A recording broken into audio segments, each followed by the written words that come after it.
আসসালামু আলাইকুম রহমতুল্লাহি ওয়া বারাকাতুহু। ইমরান টেক সিটিজি চ্যানেলের পক্ষ থেকে আমি সবাইকে স্বাগত জানাচ্ছি। সো বন্ধুরা, আজকে আমরা আলোচনা করব একটি এলইডি লাইট কিভাবে রিপেয়ার করতে হয় এবং রিপেয়ার করব ভালো কথা, একদম বিনা খরচে কিভাবে রিপেয়ার করতে পারি। সো বন্ধুরা, আমরা এলইডি লাইট রিপেয়ার করার জন্য আমাদের সর্বপ্রথম জানতে হবে এলইডি লাইটটি কিভাবে খুলতে হয়। এলইডি লাইটটি খোলার জন্য আমাদের সর্বপ্রথম এই যে সামনে গ্লাস আছে, এই গ্লাসটি খুলতে হবে। আমরা এই যে গ্লাসটি হাতে চেষ্টা করলে খুলে যাবে। যদি হাতে চেষ্টা করার পরেও না খুলে, তাহলে এরকম একটি টেস্টার দিয়ে এইখানে জোরে একটা আঘাত করবেন, তখন খুলে যাবে। দেখেন, আমার সামনের গ্লাসটি খুলে গেছে।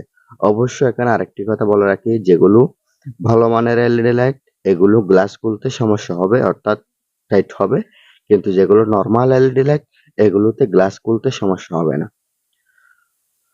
সো বন্ধুরা, আপনাদেরকে আমি আরেকটা কথা বলে রাখি, সেটা হচ্ছে এই যে ইলেকট্রিক কাজ করার জন্য আমাদের কিছু কিছু যন্ত্রপাতি কম্পালসারি দরকার হয়। যেমন এই যে একটা মাল্টিমিটার দরকার হয়, একটি টেস্টার দরকার হয়, আরেকটি এই যে ছোট স্টার স্ক্রুড্রাইভার দরকার হয়। এরকম কিছু জিনিস আমাদের নিজেদের বাড়িতে থাকার প্রয়োজন। তো দেখেন, সামান্যটুকু যদি জিনিস আপনি জোগাড় করতে পারেন, তাহলে আপনি নিজে এলইডি লাইট রিপেয়ার করতে পারবেন। তো দেখেন, এখানে পুরো পিসিবি ভালো আছে, যা মনে হচ্ছে আমার। একটা এলইডি এখানে নাকি এটা নষ্ট হয়ে গেছিল। যাদের এলইডি বাল্ব, ওরা এখানে সুপার গ্লু আঠা দিয়ে একদম এলোমেলো করে ফেলছে। তো বৈদ্যুতিক কানেকশনের মধ্যে সুপার গ্লু আঠা কখনো সংযোগ হয় না। এটা আপনাদেরকে আমি বলে রাখি।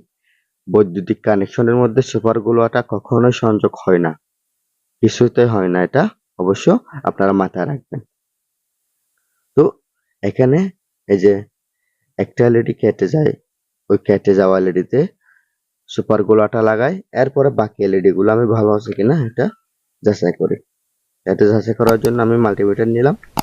আপনাদের কাছে যদি মাল্টিমিটার না থাকে, তাহলে আপনারা এই যে একটা হোল্ডারের সাহায্যে আপনারা টেস্টার দিয়ে চেক করে নিতে পারেন।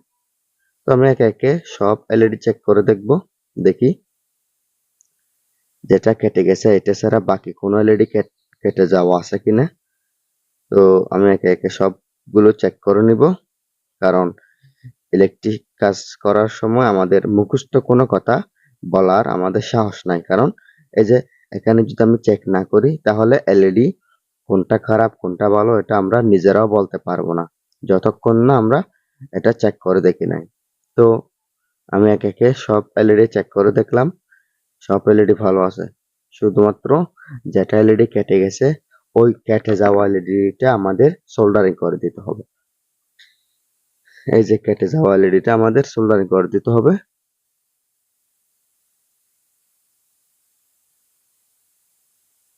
কেটে যাওয়া এলইডি আমি সোল্ডারিং করে দিব। তো এখানে সোল্ডারিং করার সময় আপনাদের একটা জিনিস খেয়াল রাখতে হবে, ভালো মানের একটি ভালো মানের একটি আয়রন এবং ভালো মানের কিছু লিড দরকার হবে। তো আমি এটা সুন্দর মতো সোল্ডারিং করে দিব। আমি আমার সুবিধা মতো সোল্ডারিং করে দিচ্ছি, আপনারা আপনাদের সুবিধা মতো এটা সোল্ডারিং করে ফেলবেন।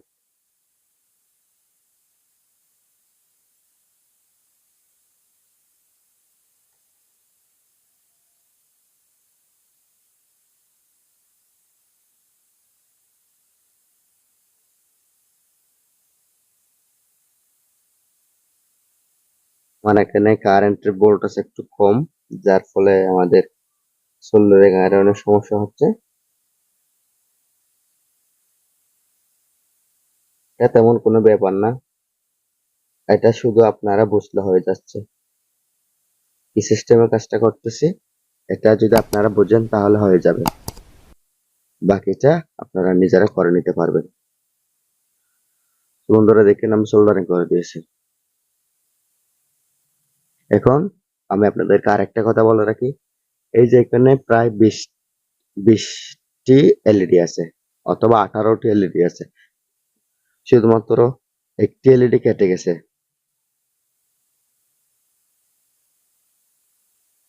এই যে এখানে একটি এলইডি কেটে গেছে।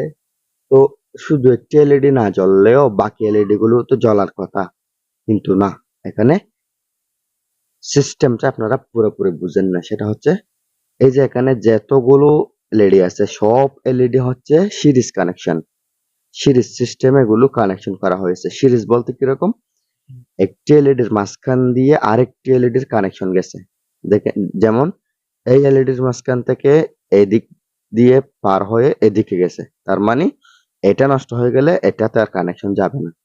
তো এজন্য একটি পিসিবিতে শুধুমাত্র একটি এলইডি যদি নষ্ট হয়ে যায় তাহলে আপনার পুরো এলইডি ড্যামেজ হয়ে যায়।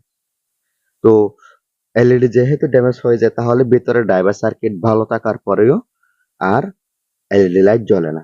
দেখেন, এই এলইডি বাল্বটি একদম এখনো নতুন, কিন্তু এই এলইডি বাল্বটি জ্বলতেছে না। এটা ফেলে দেওয়ার উপক্রম হয়ে গেছে। এটা আমার কাছে নিয়ে আসছে বিদায় এটা রিপেয়ার করা হচ্ছে, না হয় এটা ফেলে দিত।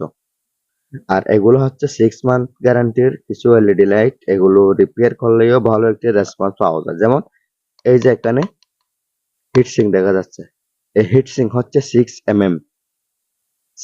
mm হিটসিং দেওয়ার কারণে এলইডি লাইটের টেকসই হারটা অনেক বেড়ে যায়।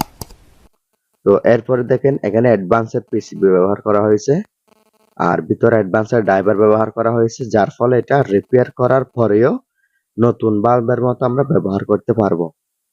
সো বন্ধুরা, এটা তো রিপেয়ার করা হয়ে গেছে। আপনাদেরকে আমি আমার সাধ্য অনুযায়ী যতটুকু সম্ভব আপনাদেরকে আমি বুঝিয়ে বলার চেষ্টা করছি।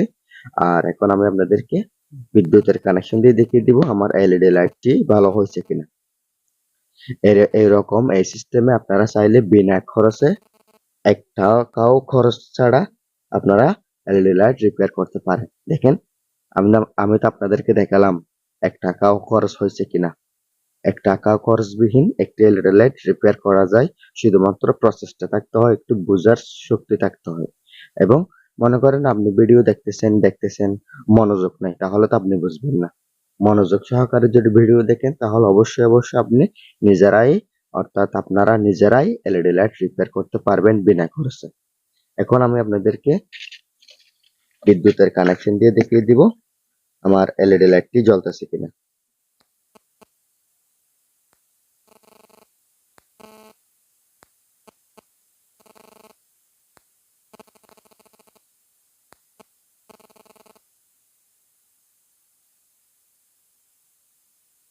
তো বন্ধুরা দেখেন, খুব ভালো মতো আমার এলইডি লাইটটি জ্বলতেছে। আর এখানে আলো আপ ডাউন করতেছে, সেটা কোনো সমস্যা না, এটা তার কানেকশন করার ক্ষেত্রে একটু নড়াচড়া করতেছে এজন্য। তো বিনা খরচে একটি এলইডি লাইট রিপেয়ার করে ফেললাম। এটা কমপক্ষে আমি 6 মাসের জায়গায় 2 মাস ব্যবহার হলে তো করতে পারবো।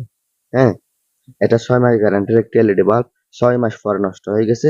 এটা আমি বিনা খরচে অন্তত 2 মাস হলে ব্যবহার করতে পারলে আমার অনেকটা টাকা সাশ্রয় হবে। তো 2 মাস কোনো কথা না, ভালো মানের যেগুলো এলইডি লাইট এগুলো রিপেয়ার করলে অনেক সময় 6 মাস 1 বছরেরও বেশি চলে যায়। সো বন্ধুরা, ভিডিওটি যদি ভালো লাগে লাইক, কমেন্ট এন্ড শেয়ার করবেন। ইমরান টেক সিটিজি চ্যানেলটি সাবস্ক্রাইব করে চ্যানেলের সঙ্গে থাকবেন। আসসালামু আলাইকুম রহমতুল্লাহি ওয়া বারাকাতুহু। আল্লাহ হাফেজ।